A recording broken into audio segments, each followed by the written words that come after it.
Good morning, everybody, and I'm delighted to join you for the launch of this seminar conference today on COVID-19. 1 year ago, almost now at this stage, no one would have thought that theologians and philosophers would pay much attention to what seemed at first glance solely a health issue and the coronavirus pandemic. But the pandemic has not become just a health issue, but as Pope Francis has reminded us several times during the year, and also in his recent publication, Let Us Dream, more indirectly in Tutti Fratelli, this is not just a health crisis, but it also is an existential crisis. And just to quote him, a time of sifting when categories and assumptions are shaken up, lifestyles and priorities are challenged. So the pandemic is forcing us to confront, he says, issues and questions about the future of humanity and the environment, and shaking up what he calls, I think very strikingly, our existential myopia of seeing and hearing only what we want to see and hear. And I suppose the challenge is not only as the scientific and medical world is looking for a vaccine to cure the threat of the virus, we also need to, for all of humanity that's threatening humanity, but theologians, philosophers, thinkers need to search for maybe, inverted commas, vaccines to deal with the, I suppose, existential malaises that plague humanity. And also adapting to the impact of the pandemic has accelerated the change of era that is mentioned frequently in recent times. And the way we live life, our personal freedoms, communicate, work, economy, how we learn, education have been transformed. And we would be very naive to fail to see that this will also transform the way we pray, worship, believe, and witness to our faith in the future. But if we are to be heirs of what Walter Brueggemann says in his book, he has written about the virus as a summons to faith. He says if we are to be heirs to the prophetic imagination, we must also be open to the new opportunities and possibilities. In other words, he says God's newness, which allows us not only to be paralyzed or captured by what we see before us, that is the pandemic, nor smitten by a nostalgia for the old normal, in other words, to resist the gravitation to move backwards, but to imagine our God doing a new thing, as Isaiah says. And it's that openness to reading the signs of the times is the possibility of seeing that this new normal that we have to embrace is maybe God's gift to us. As I said, like a number of theologians and biblical scholars and institutions are reflecting on COVID-19 at the moment. I've mentioned Walter Brueggemann's book, Virus as a Summons to Faith. Tom Wright has written God and the Pandemic. Ronan Williams has written a beautiful reflection, Candles in the Dark, Faith, Hope and Love in a Time of Pandemic, to mention a few. John Lennox, another one. But Pope Francis has written also Let Us Dream, and to some degree Fratelli Tutti, while not written to address the pandemic, certainly addresses some of the issues that the pandemic has exposed. So I'm delighted that this conference, organized by our colleagues here, forms a part of our reflection and response to the COVID-19 or the pandemic, which began last March by a number of us writing different reflection papers, and will culminate in the publication of Maynooth College Reflects on COVID-19, which will be published in this coming April by Mercer Press. a volume which will offer a variety of reflections on from our various disciplines here in the college. But I'm delighted that we have some outside speakers today and a lot of people who are following this conference today and seminar to listen, reflect, engage, and to contribute. So I want to especially thank Dr. Jeremy Hurley, Dr. Neil O'Donoghue, and Professor Salvador Ryan for organising this online conference and coordinating the publication. And I wish everybody a very enjoyable and informative and hopefully engaging day today. So thank you and the best of luck. I pass you back now to Jessie, who Dr. Jessie, where's Jessie? There she is. Jessie Rogers will with the next steps. Thank you very much. Thank you. Thank you very much. And I just want to add my own welcome to each one of you. I'm Jessie Rogers. I teach scripture in St. Patrick's College, Maynooth, and I'm going to be chairing or overseeing this first session. Now, you may have noticed that the way we described our 3 sessions uses the idea of, perhaps you might know it as see, judge, act, or seeing, discerning, and acting.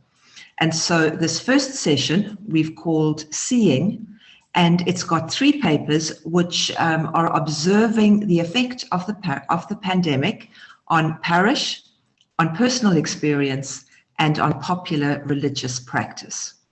So I'm going to call on Sister Anne Codd and Father Michael Hurley. Anne is a presentation sister. She brings to her work with the Pastoral Year program at St. Patrick's College her long-standing engagement with the theology and practice of church as community, as well as her ongoing exploration of living systems. In a diversity of appointments, Father Michael has exercised a pastoral instinct and insight, and he has a particular interest in the cell system of evangelization, which he pioneered in Ireland and on which he based his doctoral thesis. His most recent publication is Inspiring Faith Communities, with accompanying booklet entitled Living Words. And I call on them now to unmute themselves and to speak to us on a parish journey into, through, and beyond pandemic. And just to remind you that as they're speaking, I'll keep my eye on the chat so that we'll be able to have a question and answer session afterwards. Thank you, Anne and Michael. Thank you.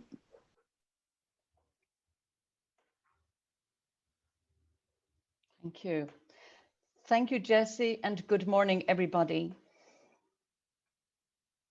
It's a little daunting to be the first to speak onto this section of Seeing, but anyway, here goes. I'm going to share my screen and take things from there. A parish into, through, and beyond pandemic.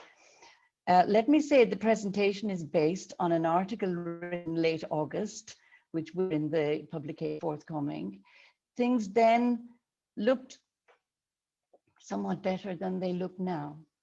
And I would have to say the initiative which we are describing, at this point in time, it is very difficult to sustain momentum in relation to it, but we are confident it's done, and there is life, faith, and church beyond pandemic. Part I will do the pandemic and lockdown issues, questions, and pastoral challenges, and this takes us to the very ground level of life in Parish, but it's not that atypical. Our journey into the pandemic, Michael will take up the why and the what we have been trying to do.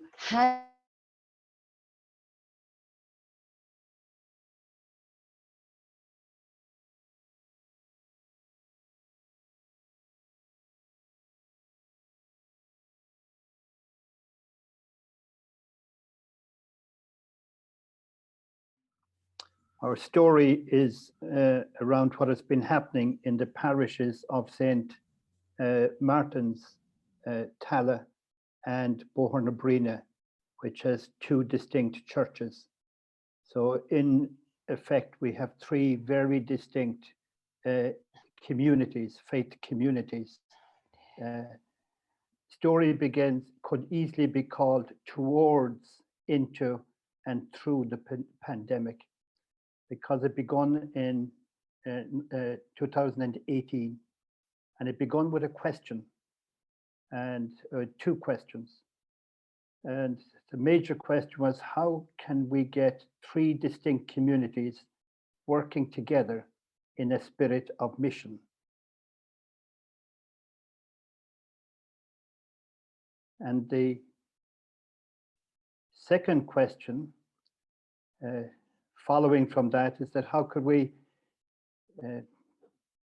work on a structure that would shape and maintain such action of the three communities working together?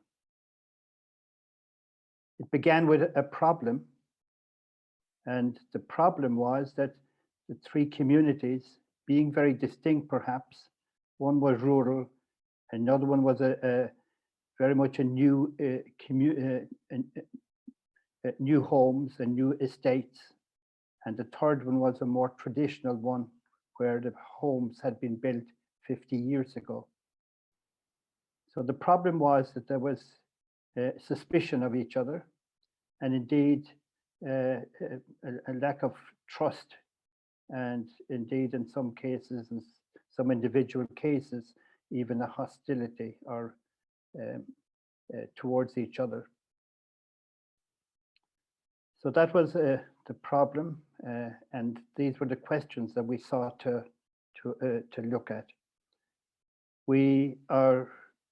Our sources were very much what Pope Francis has been speaking about in Joy of the Gospel, and also some of the other beautiful images that he has around church and of parish, being a place of welcome, being a place of communion for the weary, being a center for where people are formed to reach out and transform the community in which they live.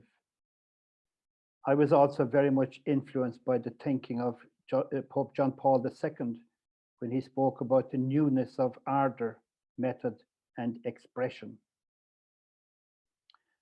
For me, parish cells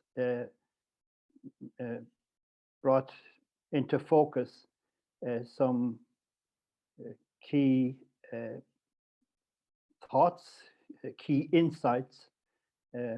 I'd been working with them, launched them in 1990 in Ireland. And the first one was the importance of a relationship with God. That real change comes for people when the heart is engaged. Now, what we call that is metanoia or whatever, or maybe simply when the ego yields to a higher power. So the importance of relationship with God. The importance of community. And my conviction is now that parishes and faith areas will survive only through local communities living in the spirit of the gospel and in the spirit of mission. And I saw this being seen at first hand, where I saw a group of people in homes meeting, and their opening prayer would be, where two or three come together in my name, there am I in the midst of them. And the impact, the influence, the changes that happened in them through that coming together brought into focus the importance of community. And then for me, the importance of each of the local three communities.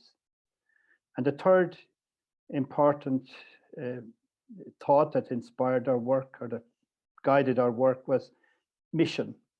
That to be Christian is to be a missionary. Pope Paul VI put it very clearly when he said, to evangelize is the very nature, part of the very identity of each Christian person. John Paul II spoke about that when that conflict arises very often when people begin to look outwards, and therefore the necessity to look inwards. Conflict, looking outwards, brings healing and direction, and the importance then of parish as our missionary territories. So that's the background. Then I invited Anne to provide the theological and practical framework and to facilitate conversations. So I don't know whether we have Anne back again. I'm so sorry about that. What I would like to do, thanks Michael for taking that up.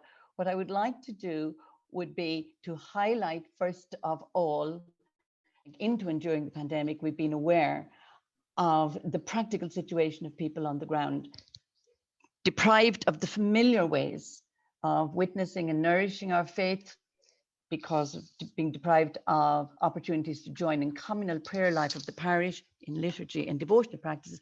What happens to faith and what happens to the practice of not just religious practice, but the spiritual practice of prayer and scripture and reflection, and how we read the world, and how might Christian faith interpret the pandemic?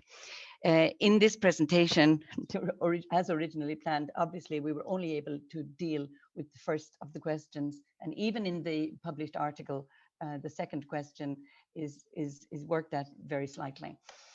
The pastoral challenges, I believe everybody will recognize these pastoral challenges, especially challenges to pastoral leadership. How do we communicate that the closure of church buildings doesn't mean the church has gone away? Secondly, what about the mystery of God's presence in whom we live, move, and have our being? This is an abiding, ever-present mystery that we Christians believe in. So the question of presence, where is God? And a third one would be, what's the relationship between actually celebrating sacraments and the Christian belief that everything we do in community, whatever we do to the least of the brothers and sisters, we do it to the body of Christ? Another set of questions, how can we encourage all to see family and neighbourly concern and the selfless professionalism of frontline workers and the services in general as in truth manifestations of God's grace, God's goodness showing through? How to be courageous in exploring the difference between attending to Mass as streamed onto a home screen and sharing in person as community in the Eucharistic celebration. This discussion these discussions are all very important. And a last one that we picked out among several possible questions, how can we raise awareness of the responsibility which we as humans inhabiting the earth have for the unfolding of God's creation, in this case, into crisis?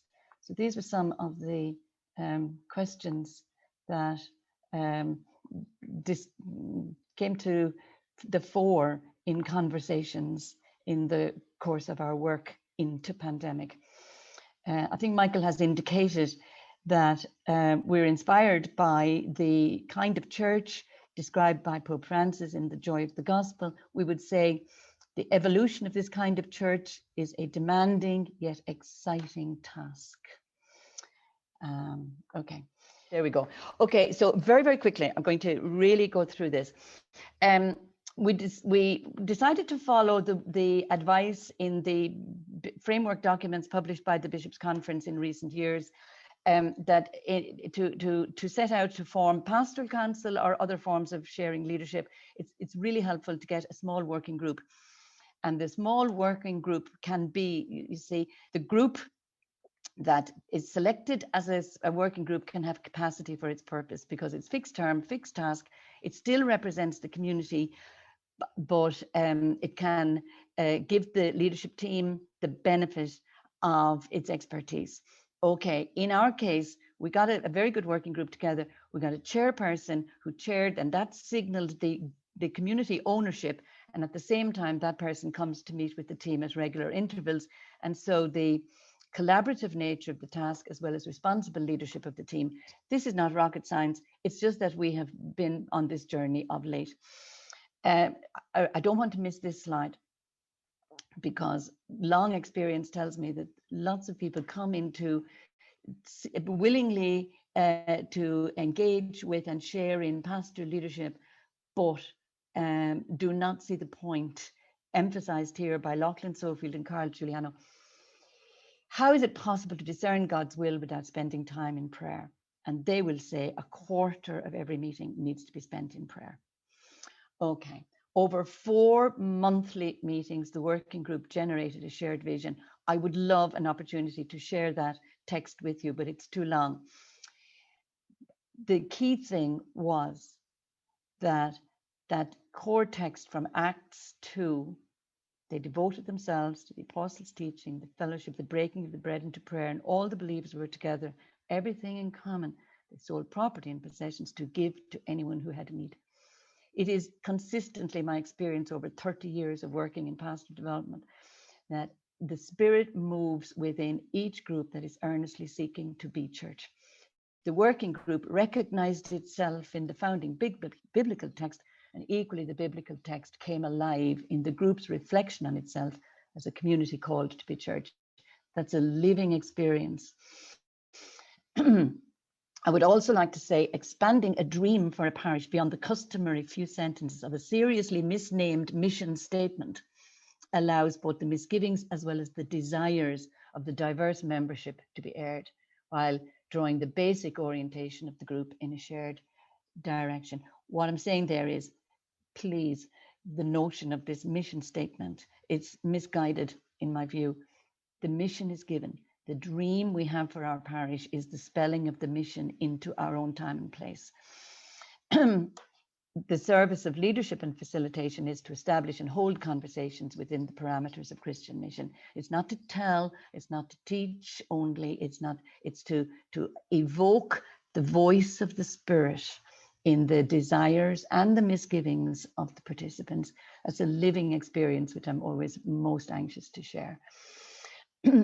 Pope Francis to the rescue, number 102 of The Joy of the Gospel. He spells it out and he analyzes some very key reasons why a clear awareness of the responsibility of the laity grounded in their baptism and confirmation does not appear in the same way in all places.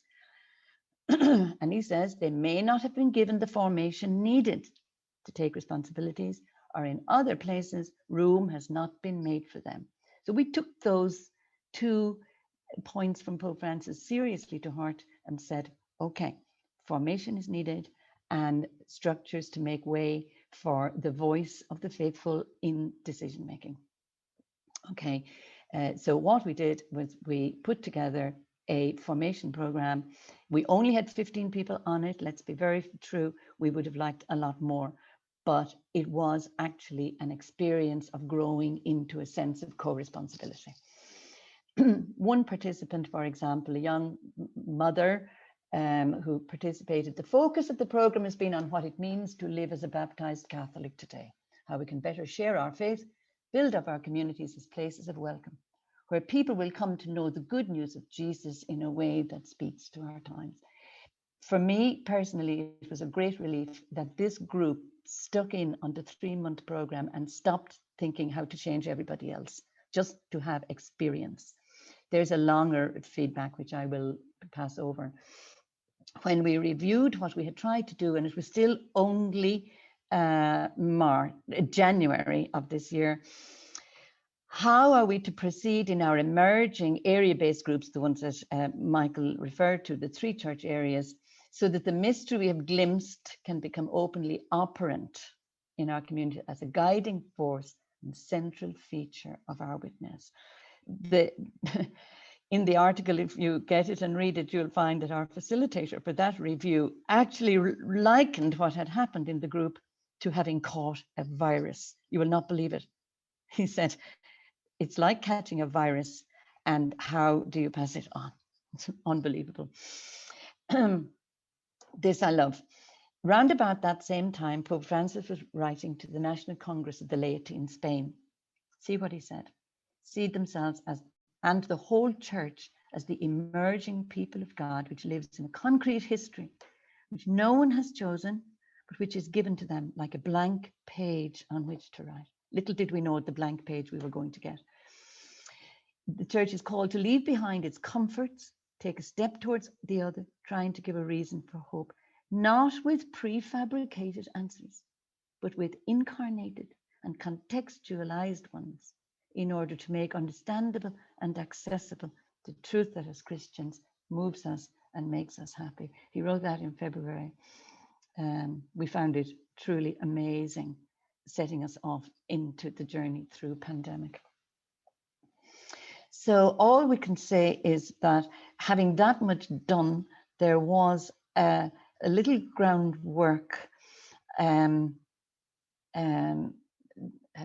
as we set out into the pandemic on the 13th of March. It was unbelievable. The sense of something really foreboding was happening outside. But here we were trying to bring a structure to life. Firstly, we saw a foundation whereby parish team members could confer deeply with parishioners who have organic links into their respective communities. And secondly, we noted the unique characteristic of each community were being respected within a shared mission. I know you can say this is exactly the vision of a parish pastoral council, and time doesn't permit me to go into why separate communities no longer really have capacity to put together their own leadership, and secondly, a parish team servicing 2 and 3 and 4 of these communities cannot properly fulfill their role within each pastoral council. So this is an effort to grow the council idea and theology and theory and practice into something that's actually feasible in our current situation. That we had Zoom meetings during the pandemic. The questions that I have indicated there at the start were coming up in those conversations. When it came time opening up, the practical took over. But here's, I think, an important reflection. People were keen to return under whatever restrictions, make the churches again accessible. It was remarkable how willing parishioners were to enlist for the range of services. And here's the thought: is it a case of a new match in the parish community between needs and resources? And is it possible that the lay involvement, which has been genuinely desired by many pastoral leaders for years, was perceived by many laity as beyond their range? Do they, for the most part, still carry self-understanding that they are to be led and said as people provided for in church and church? So where are we? It's quite interesting. In conversations with the conveners and with the wider group, there is such a desire for the wholesome experience of being together in person. Again, reflecting on that, here's our question. Is this desire for community a very immediate and palpable proof of who we are as church, and what are some important values we must preserve and nourish? And what key pastoral strategies are being called for, as the President indicated? Is it perhaps outreach and opportunity for human connection in safe and sustainable environments? So I invite Michael maybe to speak into this, if time is lasting. Yeah, I'll be very brief, and we can take a few questions. My own feeling when the pandemic came, it was like as if we had been training in Aviva Park with a novel ball. And at the last moment, we were taught, no, you're going to be playing in Crow Park, and you're going to be given a small ball and a Hurley. It just seemed like a different world, because we had done all the dreaming, all the preparing, the forming, and we were talking about drawing up plans to how to communicate this to the wider parish and how to take initial steps. So that was one reaction. The second response is that when it came to the actual closing of churches, that the people who were involved with us played key roles, not just in volunteering and taking on responsibility themselves, but in fact inviting other people into taking responsibility. And I'm thinking sanitizing, stewarding, the arranging of liturgies. And the third and final point I would make is that the structure is there. There's a convener from each of the 3 areas. There's area teams, and even after 11 months a year, there is a wanting to get back together and a wanting to play the role that they see that they can play in the life of the parishes. Thank you very much to Anne and to Michael, and well done for handling the going out and in. Michael, you were super at picking that up and keeping the ball rolling. I'm looking, I don't see any questions that have been typed in yet. We do have time for 1 or 2 questions. So if you want to ask a question, you could either type it in, or if you like, you can unmute yourself and just say your name and then briefly ask the question. It's Anne Dargan is my name. I'm from Cap White Parish. It's Tipperary. But it's very impressive, the work that you did there, because I think all parishes will be facing that, because we'll have to start working together. So we have been in discussion about it. I'm part of a group that's in discussion about this at the moment, and it's great to see, to hear about your experience in the 3 churches there in Tallaght, that all of that experience will be helpful for the rest of us parishes going forward. Thank you. Yeah, I found it very interesting. Thanks, Anne. Thank you. Thank you. Thank you, Anne. Thank you, Anne. There was a one-liner on top of one of my slides, which you may not have seen, but I would hate to go away without drawing attention to it. And it may be something that would ring in your ears for a long time to come, Anne, and that is, a dream does not constitute a plan. And in my experience, we've been very good at dreaming. At every level in our church, we're good at dreaming. The challenge is to convert the dream into a plan, which is a step-by-step, continually reviewed process. So I hope that might ring true for you. A dream does not constitute a plan. A question came in about the mix. I would have to pay tribute to Michael. He was absolutely adamant that the working group of 15 was in any sense we could think of, any demographic of age, sex, area, and other demographics. It was a very good mix in the working group, and you can get that if you are selecting your working group for a fixed term and a fixed task. And I think the dream that we crafted was rich because it was able to reflect, as I said, both the misgivings and the desires of a cross range of people. You will not necessarily get a good mix if you go volunteers, if you go elections, but if you have a working group with only a fixed term and a fixed task, then you can build its capacity, and the representative voices there can be truly a community voice. A very, very simple sentence or two. It's about change, but change begins with the actual reality that's in front of you. It's not just bringing in something completely new. It is building on what's already there, even if it's, even in Pope Francis terms, even if it needs to be taken into the ICU, it is still the reality in front of you. And you have to live with and work within that and broaden that out. And it is a slow process. And I think one of the things that I find complicating, if you like, is when we bring in new names, and we have brought in deliberately co-responsibility in mission, that we're focused outwards, that's where we want to go, the transformation of the culture around us. But when we bring in a new name, people start looking for something else and wanting to see what, the newness of it, rather than going back to building on what's straight in front of them. Yeah. Thank you very much to Anne and to Michael. And I see there's also another 1 or 2 questions that we didn't have time to get to. Yeah. But I certainly hope that has whetted your appetite. And if I can just suggest, I think a lot of the questions you have might be answered if, when the book comes out, you buy the book and you read the chapter. So thank you to Michael and to Anne.